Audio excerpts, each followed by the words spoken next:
This is Suzanne Wagner of the C.G. Jung Institute of Los Angeles. In the next hour, you will view a conversation I held with Dr. Marie-Louise von Franz in 1979 at her retreat in Bollingen, Switzerland. Dr. von Franz is a world-renowned Jungian analyst.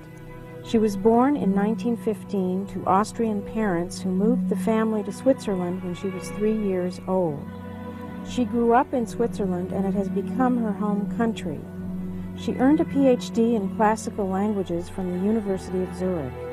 In 1933, as a young student of 18, she first met Jung. This was a fateful meeting. Within a year, she began analysis with Jung and became his major research assistant in his extensive studies of alchemical texts. She contributed a great deal to two of Jung's major works, Ion and Mysterium Conjunctionis. Her own first book, Aurora Consurgens, was published in the Bollingen series and is a companion volume to Mysterium Conjunctionis. Through the years since Jung's death in 1961, von Franz has published a large body of work and has lectured widely all over the world. Her biography of Jung, C.G. Jung, His Myth in Our Time, is a profound and brilliant illumination of the way his work emerged from his own individuation. During our visits with von Franz, she told me that Jung had encouraged her, even insisted that she build this retreat for herself away from her busy life in Zurich. To design the tower, she enlisted the services of Jung's son, Franz Jung, who is an architect.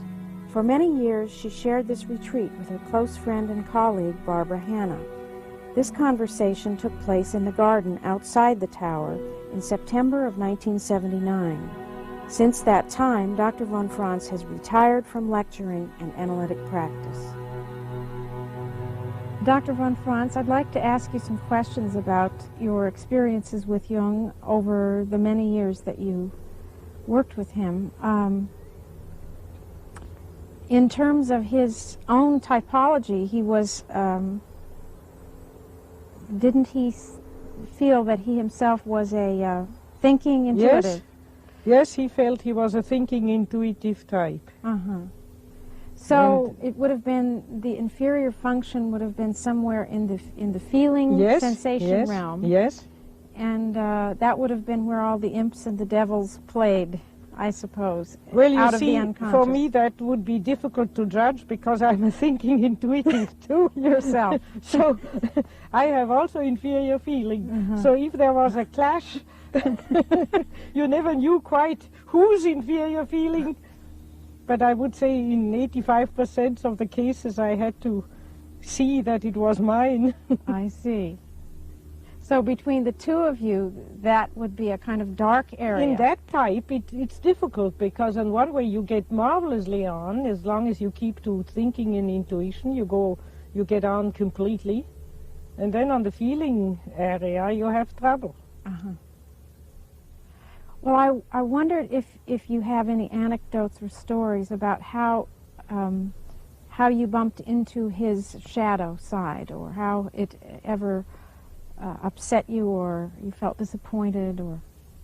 I only once really bumped into his anima, and I came into the hour, and admittedly was a bit in the animus, but not much. And he just started at once, "You are in the animus, and one cannot talk to you today, wow," and really shouted at me, and I started to cry, which he hated. And then I got angry and shouted back. And so we shouted at each other for quite a while. And then I went home and cried and was absolutely desperate. And the next morning, the secretary rang up and said, "Professor Jung wants to ask you if you had a minute time to come over at 11 o'clock. And I said, naturally, and I came. And when I entered the house, he was then about 68 or 70. And you know, a big man, he stood up heavily and bowed very politely and said, I'm sorry to ask you to come out, but I wanted to apologize. I was yesterday in the anima. I can't tell you, but something very disagreeable happened to me just before the hour, and I hadn't time to catch myself up, and so I can't tell you, unfortunately, what it is because it's private, but I want to apologize. So then I felt very humble and said, it's me who has to apologize too. Mm-hmm. And I must say, when I went home, I thought, now I have much more confidence in that man than before. Mm-hmm. Because I knew if there is a misunderstanding, and in a long relationship there is always once a misunderstanding or, a clash of the negative side, he would always come round, see it at once and come round. Mm-hmm. So it really helped the relationship in the end. I was glad it happened. Mm-hmm. Because then later when there was trouble, I always thought, either it's his fault and then he'll come round, or it's my fault and then I'll have to come round, and that's all there is to it. So it gave you a sense of freedom and trust. It gave me a sense of confidence. Mm-hmm. I wondered how your impressions of him changed over the years. It must have been a gradual process of realizing how great he was, for one thing. Or did you know immediately? I knew immediately that he was the greatest man I'd ever met and would probably ever meet. Uh-huh.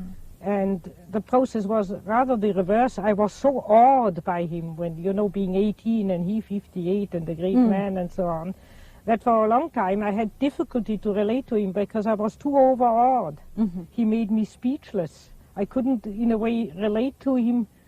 I felt like a frog looking up to an elephant. And didn't dare to talk even. I mean, I had great trouble to talk openly to him. Mm-hmm. He intimidated me terribly. And so I generally wrote him letters about what I thought. And when I saw him, I was just speechless. Mm-hmm. I just told him my dreams and walked off again shyly. Mm-hmm. And the development was that I slowly, through such incidents as I told you before, mm-hmm.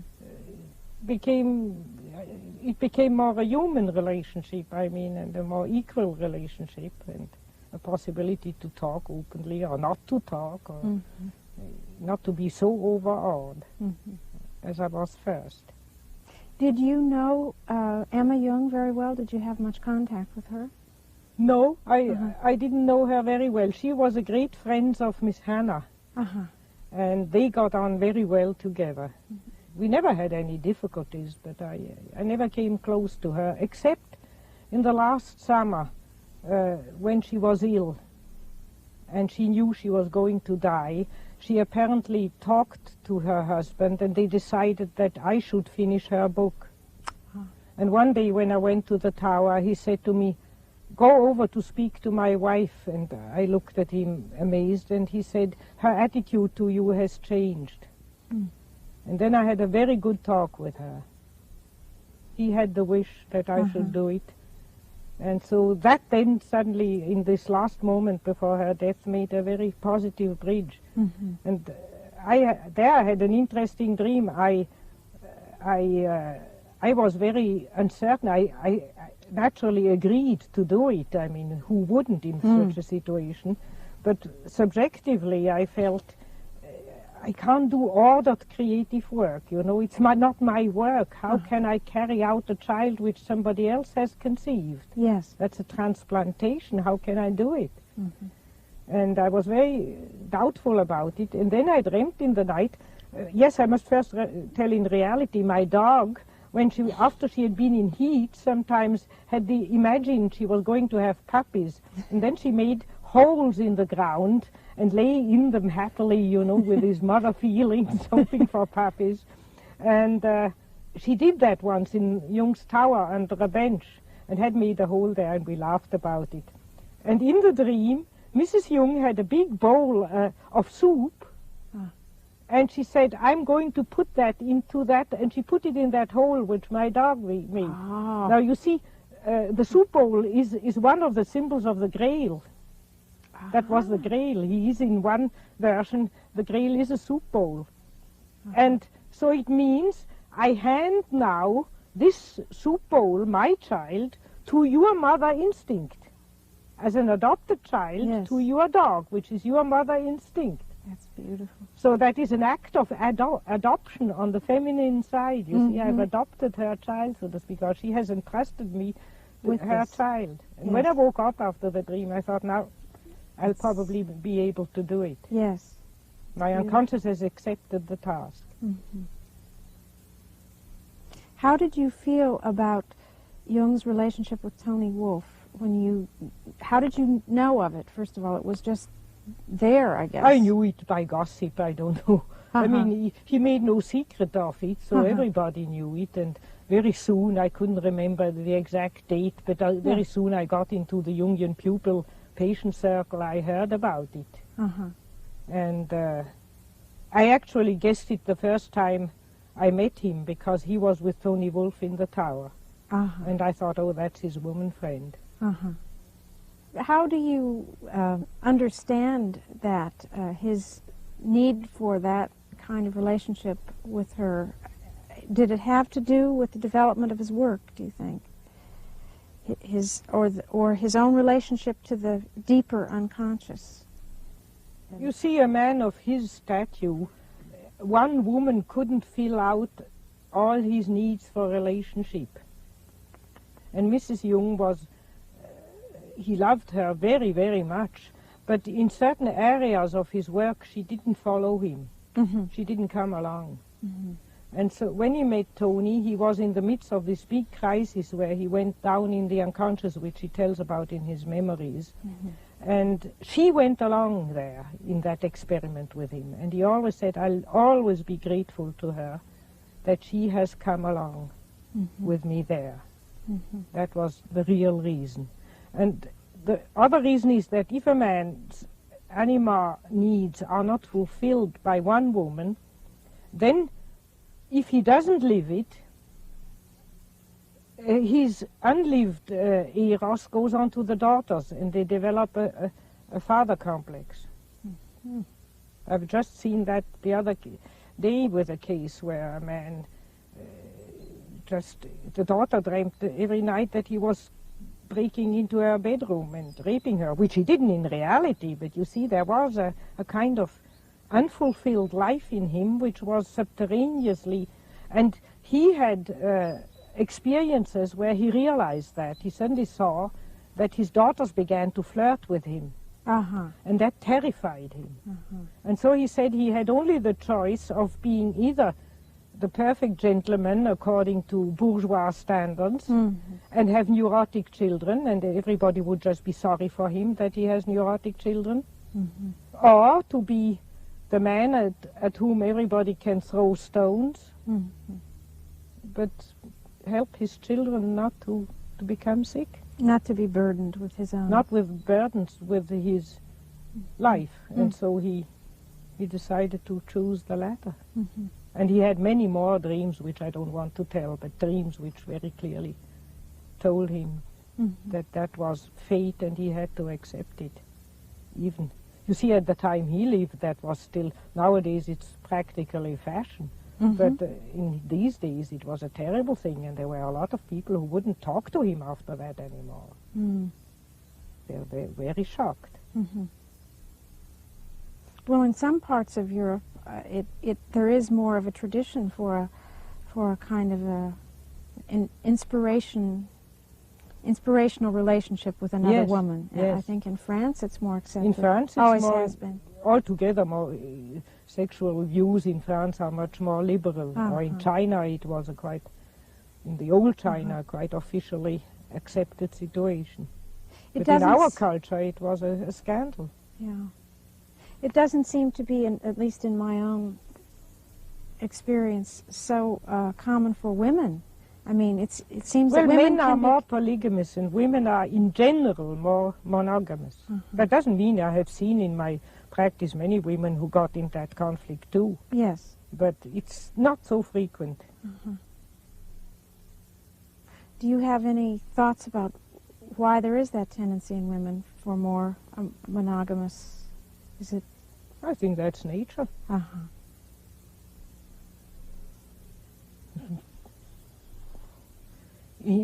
On the chimpanzee gorilla level, on which we have lived ones too. There's always the big, strong male with a lot of females. It's a biological. On that level, it's a biological law. In all the years of Jung's work as it was developing, he did have a circle of people around him who were quite closely related. Yes. And did he appreciate that? That he had loyal friends, and did he find that a comfort? Because so much of what he did was groundbreaking. Oh yes, he even writes in one of his letters, I have found among my patients pupils, and with some a friendship for life has developed. And they carry on my work. I mean, he was very appreciative, was very glad not to be quite alone, you know. Such a pioneering work, one is very isolated. So if somebody was able to follow him, to come along, he was always very happy. He seems to have found not as many men who could join him, or is that your impression? I don't know.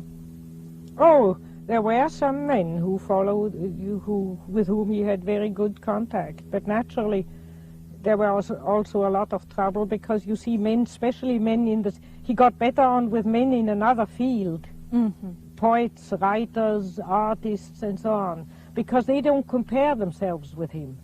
They had the feeling, I am a good painter, or I am a good writer, and this is a good psychologist. But if you are in the same field, there was always jealousy. They compared themselves with him, and then they felt crushed and inferior, and then they became nasty.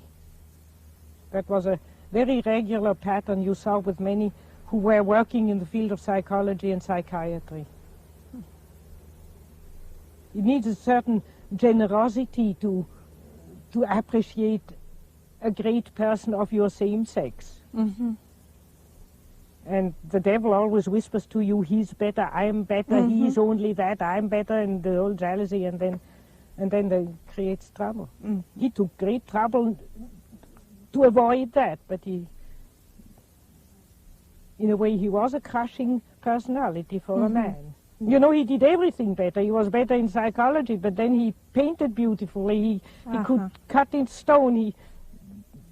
So whenever you compared yourself with him, you felt like a louse, and that naturally created a lot of secret poison.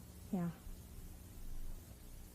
Do you think there's something of that in these continued accusations of anti-Semitism that keep surfacing even now? I mean, in the history books and in the... No, I think that is mainly kept up by the Freudians as a policy. You see, the developments of time have made that Freudianism has so much won out in the world, and is taught at every university, in every school, and you have Freudians in every clinic nowadays, and so on, that you can say people are beginning to be a bit sick of it. I mean, it's become self-evident. I mean, there is a certain truth in what Freud has found, and that is now self-evident. Everybody knows that one can have repressed sex and the Oedipus complex. That's now become common knowledge. So now the development goes to discover Jung, because he's still new to the masses, to the majority of intellectuals and so on. And the Freudians feel the losers. They feel they are begin to bore people, to not being anymore on top. And so they keep up that libel quite artificially, for professional reasons, you could even say. And then there is another aspect, namely fear. You see, there are many people who are terrified of the unconscious. And as Jung is a kind of advertiser of relating to the unconscious, you have to find something to shout him down. It's a defense against the defense. So it's not so much a defense against Jung, but really, if you analyze, if you look at those people who have those terrible resistances and always keep up that label, even if you prove to them, you show them all the facts, and then emotionally they just go on. Yes, but he was an anti-Semite somehow, anyhow. Then it's generally that they are afraid of their own unconscious. And they can't find many things. Jung has lived such a hidden life, you know. I mean, he has never gone into the world much or taken any attitude. That they always dig up that old story that he was the president of the German society, and that proves that he's anti-Semitic. So there isn't much in his life to go on. They have to search for something. And they have to search for something. I see. Can you say anything about how the problem of evil might have constellated itself? I guess we're circling around that a little bit.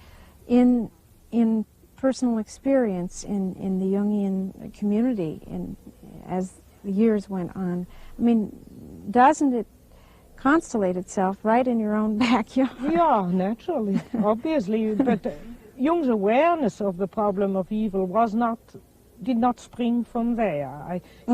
He took very much part in what was happening in the world, and he was very, very worried over the First World War, as you can take out his memories, and the second, and he was very terrified of the third one, or a Holocaust of our whole culture.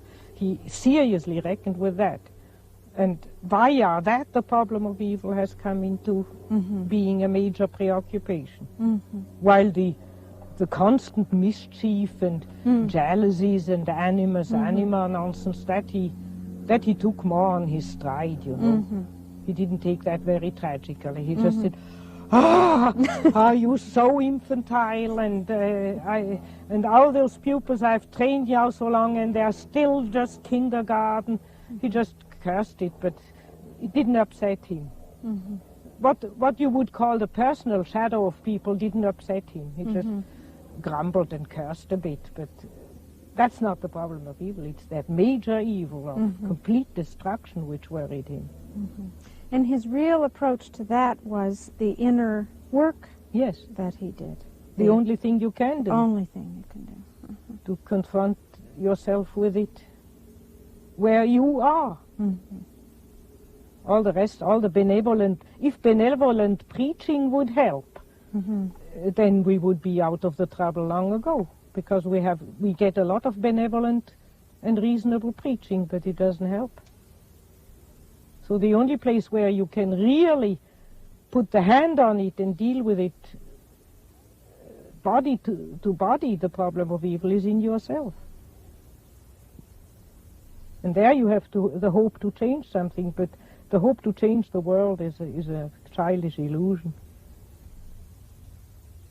Go and tell Khomeini that he is possessed. He will cut your head off for it as thanks. It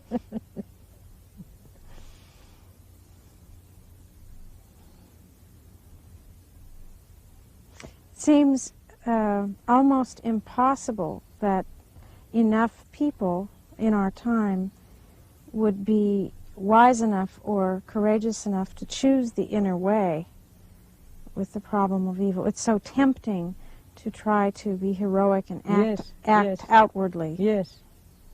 For example, all over the world, the nuclear weapons and the nuclear power that's developing. It makes me want to jump up and run out and spend all my time and money to try to stop that. Well, rather than do the inner. You'll soon run up against some obscure lobbies where all your efforts get blocked. I think one should say it aloud. One should not be a coward. One should make demonstrations. One should go against it. But one should not waste all one's energy into it, because it doesn't help. One should say one's opinion, and that's all. And for the rest, fight inwardly. Because you see, finally, it's not we who will decide that question. It is the collective unconscious which will decide, or in religious language, God. And if you work on your own problem, then you might get into analysis a politician who has influence. Mm-hmm. And then you have done more than if you had gone in the street with a transparent every day. Mm-hmm. And that you get an influential politician into your analysis or suddenly interested in Jungian psychology, you can't make. No. You can only work on yourself, and that is the unconscious. And therefore, I say, if God wants to save the world, He will call up certain people to know certain things. Mm-hmm. We can't do it. Mm-hmm. It happens always as a miracle, unexpectedly. Mm-hmm. But you can go to meet that miracle by working on yourself. Mm-hmm.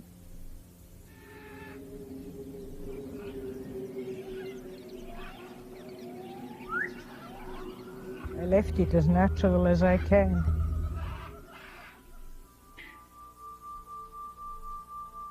What was here when you first came? There was only a water hole as big as that. Mm-hmm. About here, just that little corner. Mm-hmm. And then I had dug that out. There's a dragonfly. Beautiful color. Mm-hmm. Do they eat from the pond? Yes, they eat the little mosquitoes and things. I mean, bugs and mosquitoes and these kind of things. It's very good because otherwise you would have in the autumn a lot of mosquitoes with such a pond, but I never have any. Don't have any. They eat them all. So they are even useful on top of being charming. What happens to the pond in the winter? It freezes. Mm-hmm. There's probably the toad. She's always resting there.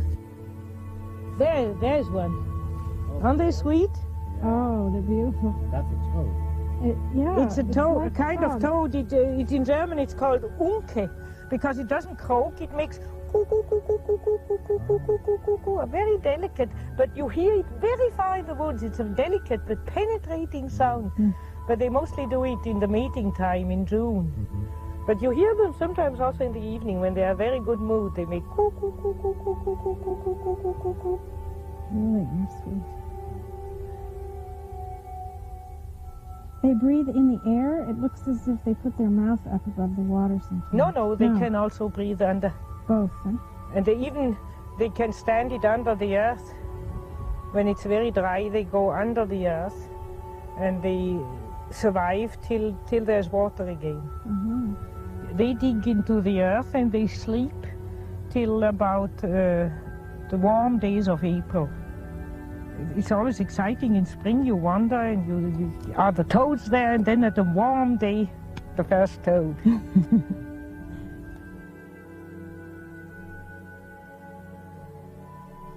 Every time I see one, I want to laugh. They look like little men. And there's a little one. You should come over here. Oh, yes. See? They are little human beings because they have such hands and feet like human beings. I know. That's what's so nice about them. They are not so inhuman. They are really like little men.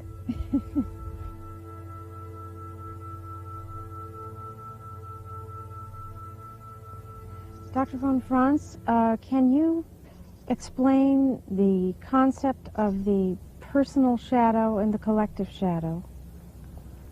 Well, in practical life they merge, but the personal shadow is the personal shortcomings of things which every human being could be conscious of, which is not archetypal and therefore not a mystery.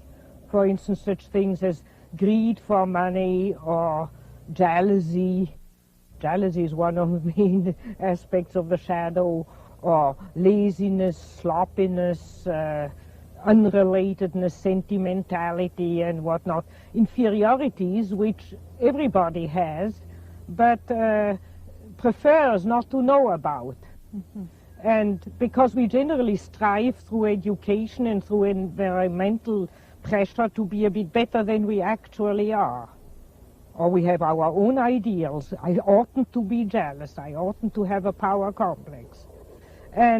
But you see, for instance, that in criminals, they sometimes live their inferiority, and then they have a personal shadow which is noble.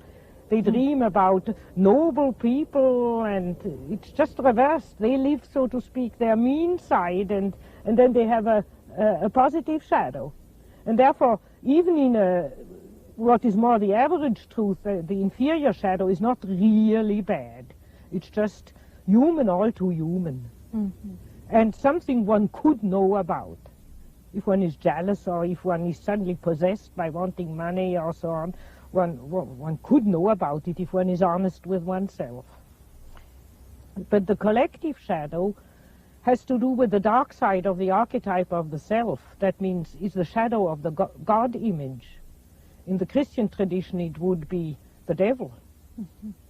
And that has always been personified and felt as something which has not to do directly with the human being. I mean, if somebody is possessed by the devil, he's much worse than just, he's not human, it's demonic. Mm-hmm. And but on the other hand, generally that merges. First you have this area of dim, dark side, and behind it lurks the other. I've, for instance, seen that when Germany went to the devil in Nazism, people fell into it through their personal shadow. For instance, they didn't want to lose their job because they were clinging to money. That was their personal shadow. But then they joined in with the Nazi movement for that reason and did much worse things than they would have done normally under normal social conditions. So you can say the personal shadow is the bridge to the collective shadow, or the open door to the collective shadow. But the collective shadow comes up in those terrible mass psychoses. Well, now, if a person becomes more aware of the personal shadow... Then that's why it's so tremendously important, because then you don't fall into the collective shadow. Mm-hmm. There's not that automatic There's link. Not that open. It's like if you have a room and there's one door not shut, and mm-hmm. there the devil can come in. Mm-hmm. And if you know your personal shadow, you can shut all the doors. Mm-hmm. So, for example... And then you don't join into massacres and holocausts and such. You catch yourself and you can catch stop. Yourself and you realize, and you can keep out of it and keep reasonable, keep your head. While the average person who doesn't know about her personal shadow, they get swept away by the collective evil. Is it possible to speak of a shadow in terms of national identities? A shadow in Switzerland, a shadow in the United States?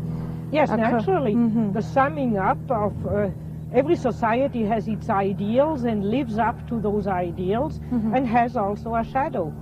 The average American has a typical shadow, and the average Swiss has a typical shadow, which is slightly different. But there again, you can say the more individuals in a nation know about their shadow, the better that nation is off, or less likely to fall into a mass psychotic, destructive, sweeping away movement where people lose every measure, you know, I mean, just kill their relatives, kill thousands of people without even having a bad conscience about it. It's real, just madness. Is the analytic process the only way of coming to terms with the shadow or becoming aware of it? Are there other ways for individual people to become aware? I don't know if it is the only way, but it's the only way I know. Because, you know, to see one's own shadow is such a painful thing that you will never do it honestly in a group. You can't admit such painful little secrets. So all the official confessions people make in groups, oh, I'm jealous or I'm childish, are just words. They cover up. When it comes to the really painful spots, even the analyst has to be very tactful and very treading on dangerous ground and looking out of the window, and, you know, because the other is wincing under his realization of his inferiority. And so he needs a human being situation to help the other to become aware of his shadow.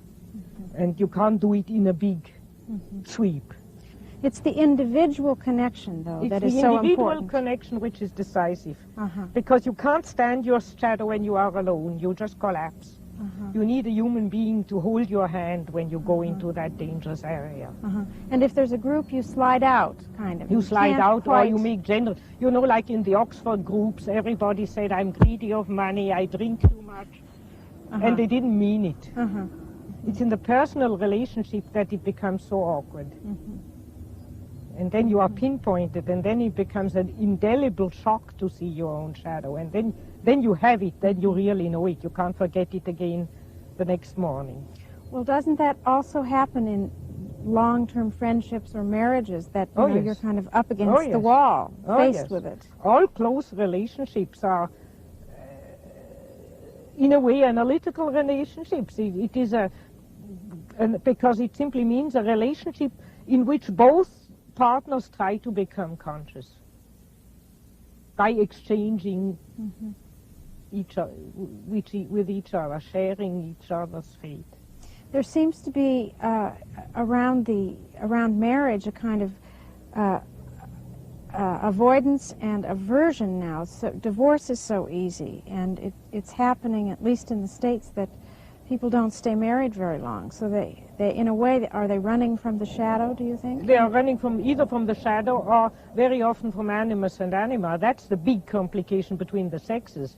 If you live with somebody of the same sex, it's the shadow gets constellated. If you live with somebody of the other sex, then the bigger task comes. That's why it's the more valuable relationship, because it's also the bigger task. Because that constellates anima and animus. And as the average American nowadays doesn't know yet what that is. Whenever animus and anima clash, they run apart. It's finished. They throw it over. If they stuck it out, they would learn a lot about themselves. That doesn't mean that we are not sometimes for divorce. There are situations you better think of a divorce. There are relationships where both partners become destructive to each other, plainly destructive. And then it is better to make a final decision. But there are others where it's just a clash of animus and anima, and if they could become conscious, they could get on again.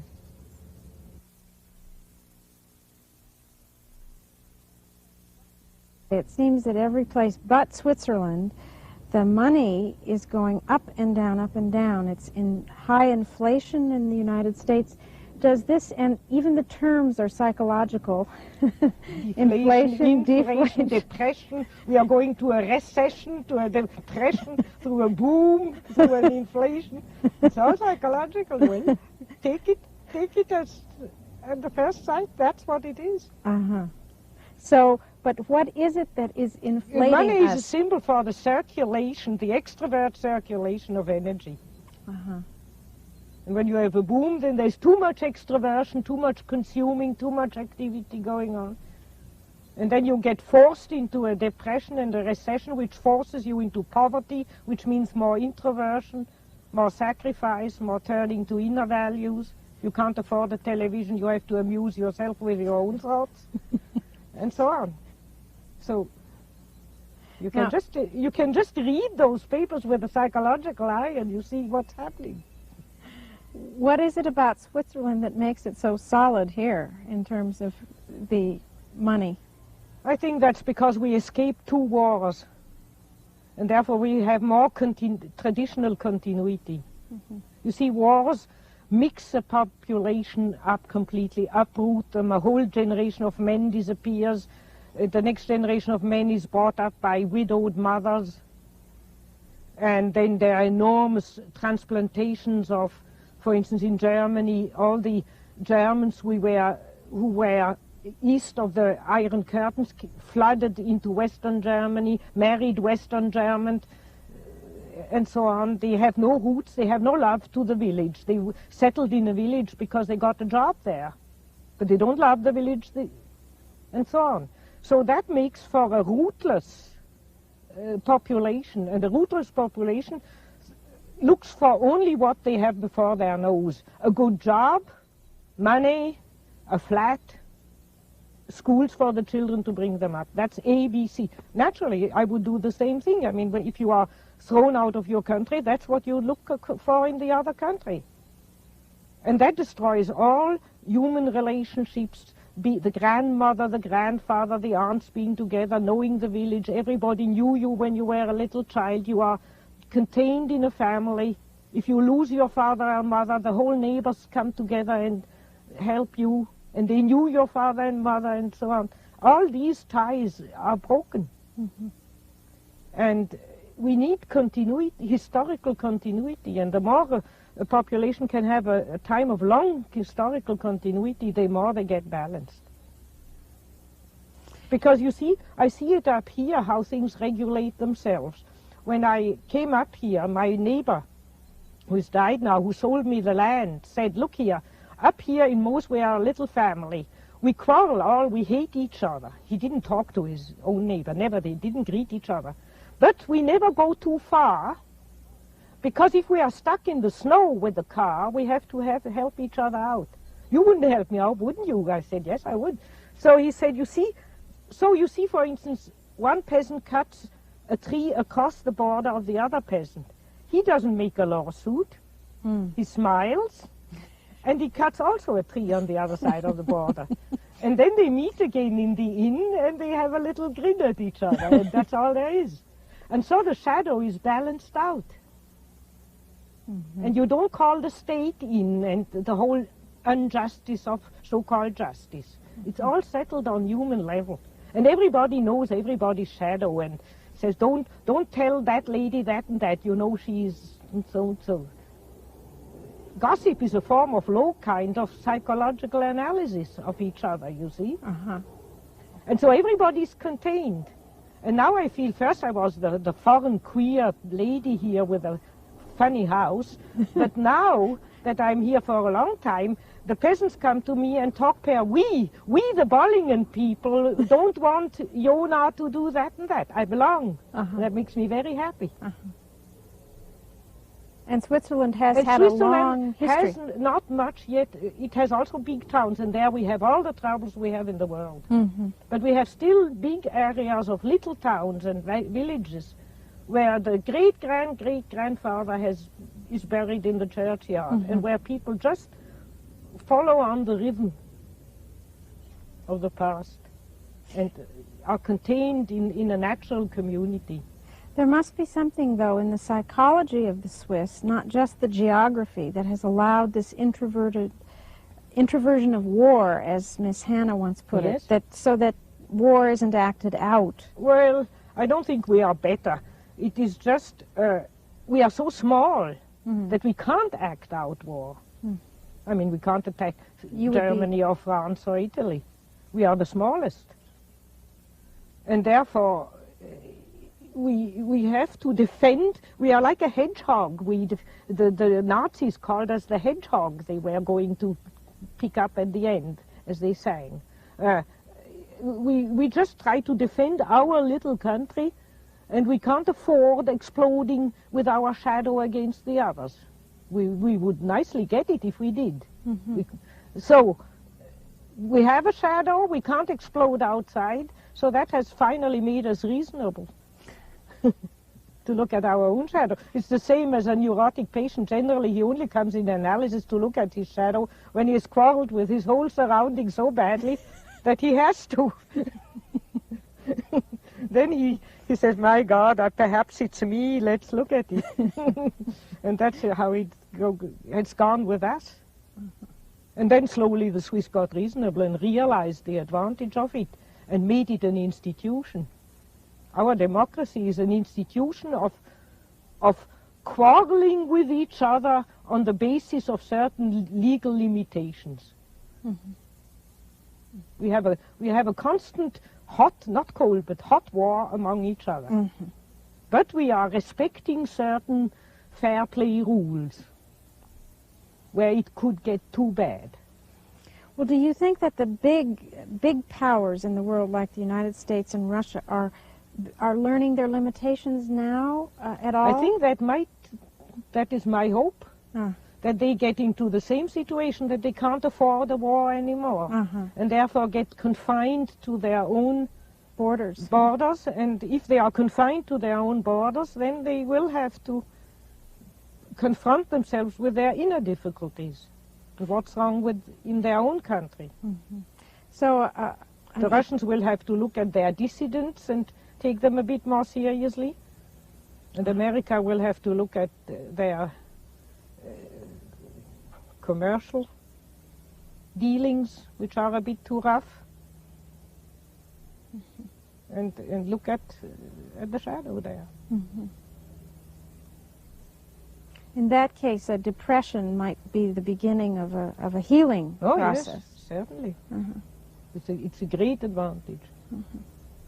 A depression is a blessing of God. I mean, in the individual, it's the greatest blessing somebody can have. Not used to looking at it that way. Jung always talked about the blessing of a neurosis, because it's the only way you are tempted to look within. As long as things go out well, you run away from yourself. Or most people do. Do you think his work can have its effect without the analytic process? There is the idea floating around that analysis is a form that might end. It's something that grew up in the 19th, 20th century, and it might not go on as a way of doing things. The analytic process itself. I don't believe that. I think if one takes the analytic process as certain young pupils take it, as a whole technique and an encounter with certain payment regulations and all these technicalities, transference, counter-transference, that's all nonsense, but that was never what Jung meant. For Jung, analysis was a spontaneous encounter of two human beings, and I think that will always happen.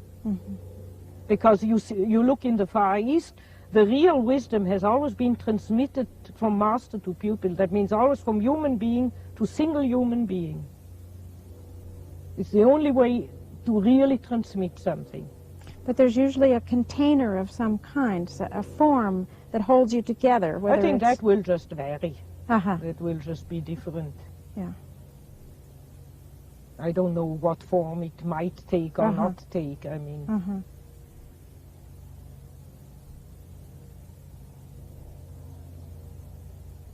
And then certainly many of the ideas Jung expressed are what one would call in the air, and people find them independently of, without knowing Jung or reading Jung. They, by looking into themselves, come to the same conclusions. So to my idea, there are thousands of Jungians in the whole world who have never heard the word Jung, but to me they are Jungians, because they are based on the same experience and the same inner truth. They give it different names, and that doesn't matter. You can't really say that Jung's work represents just science, or science in the old sense, or that it's not a religion, and yet what is it itself, the work that he did? Doesn't it somewhere live on the border between those two? It's certainly beyond science if you take science in the sense of the 19th century. It's not a hard science. It's partly a hard science. I mean, the doctrine, let's call it, or the hypothesis of the archetype and these things, you can really prove with hard science. With hard research. With hard research, and you can put it under everybody's nose, and you can make experiments with it and so on. So there is a bit of hard science in it. Then there is an art, because analysis is an art, is a skill. It depends on the personality, on the spontaneity of the personality. I would say that's much more something artistic or generally human. And then you can say, if you want a definition, I would say the closest to it is something like the original Taoism in China. A kind of wisdom. Not the Taoism who later became schools and you know, techniques, but in the Lao Tse and Chuang Tse and such people. That was a wisdom which has infinitely influenced China without having definite techniques. And I see Jungian psychology more parallel to that a bit. And that's why it's not a religion and it's not a science. If you want a word, I mean, I don't like words, but if you want to pin a word on it, I would say a kind of wisdom. In most of the world religions, there are forms of worship and prayer and celebration which are group or extroverted in nature. They're not introverted. Yes. Something a ritual or something. A ritual. Yes. Yes, I would say wherever there is a deep archetypal experience, which is always also an emotional experience, there is a spontaneous need for acting it out. And in a way, that is a ritual. And if congenial people are together, it can happen that it becomes a group ritual, that something is done, one does together.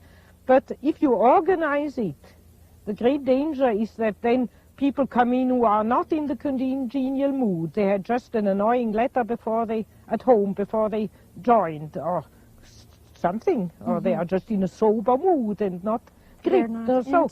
They are not into it. And then it becomes a formalism and a dishonest gesture. And that is the death of all ritual, and that's what makes religions die, that their rituals and prayers and gestures always become mechanical and done by people who don't feel them anymore, more and more and more. And that's the great danger. That's why Jung preferred to leave it to the spontaneous happenings. The hippies meetings where they just waited for happenings was close to something real. That was quite good. One should be, if anything, I would say one should keep it to in such a form. To come sometimes together and wait for spontaneous happenings. What about, have you ever seen an American Indian dance? Yes. The whole village participates, and they have this long process of preparation. As a way, I think, maybe of bringing each person into it. Yes, I haven't been there, but I've read quite a lot about it, and my impression is that that is really genuine. That's not a formalism. That's a genuine and living expression of an archetype. But you hear already now that if Indian children had gone to school and have been indoctrinated by white man's nonsense, they can't participate anymore. They don't get back into the mood.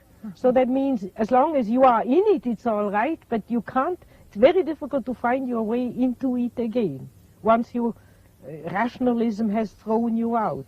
Yes. And that's why I don't know if Jungians who come generally from having had a neurosis and having been indoctrinated by rational school education, if they can do it genuinely.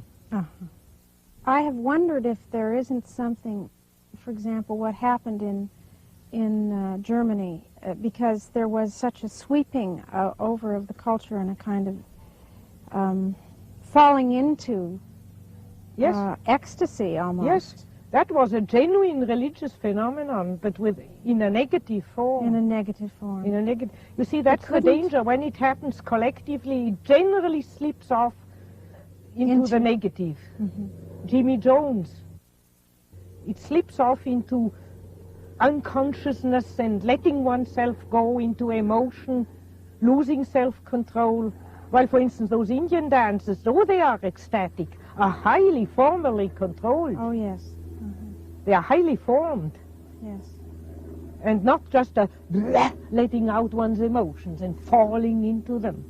And you see, religions have a huge shadow. I mean, the Islam who went around and right to the doors of Vienna beheading everybody who didn't worship Allah and so on. These are these emotional religions who are just mass movements.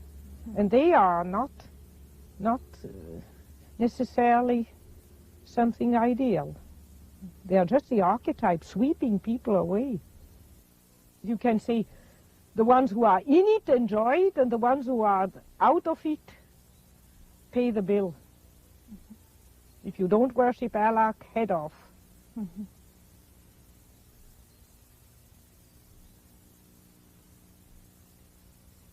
I remember reading about Max Zeller's dream that he was, in working with the inner life, he was building on a temple that would take hundreds of years to be built, and Jung called him back after an hour to speak about this dream. And he said, you know how long it will take for the temple? 600 years.